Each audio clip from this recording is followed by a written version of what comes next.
seamlessly executing successful strikes on Iranian nuclear facilities, but Air Force leaders are still pushing to modernize America's military aircraft. That is why the B-21 Raider is on the way to replace the aging B-2s. I know they look brand new, but they're not, along with the next generation fighters and unmanned aircraft. Air Force Chief of Staff General David Alvin is here leading the charge for these new aircraft. So, General, great to see you. Always appreciate for what you do.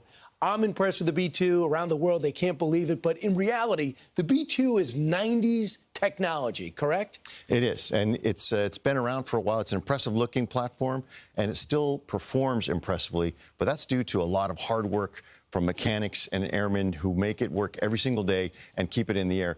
It's one of the top that we have today, but we have to stay ahead of the technology. And then what was the next? Right after the B-2 you came up with? Now we have the B-21, and the B-21 is just it's a next iteration forward. It's a better stealth, better delivery, and that is it's in its testing and beginning production phase. It's a fantastic platform, and it's going to be the follow-on to the B-2. And what kind of things will it do that the B-2 can't?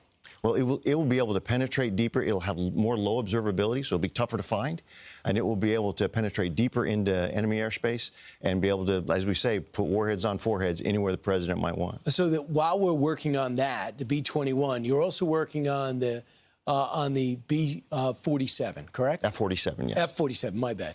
So tell me about the F-47. I remember Secretary Hegseth mentioned it to the president. How far along are you, and what will that do?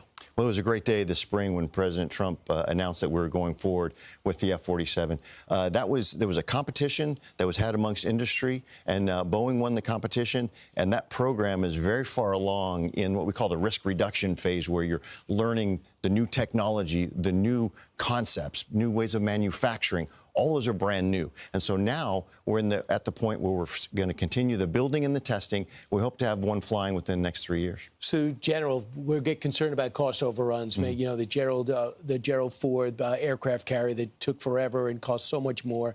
What are you guys doing to control costs? What is Boeing doing to control costs and efficiency?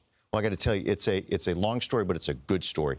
Back in the 90s, in the early 90s, when the Cold War was over, there was a decision made that many of the industrial base had to shrink down. They had to do mergers and acquisitions, so we had fewer bigger companies, and that made the industrial base very brittle. We, as the Air Force, also outsourced some of our engineering talent and gave it over to the contractors. We're getting that back. Good. We're getting knowledge parity back now. We know as much about the design of this F-47 as industry does. And so that's where we're going to hold on to that and keep control of the design. So Air Force has always been a very desirable branch of government. For the longest time, we hear about recruiting was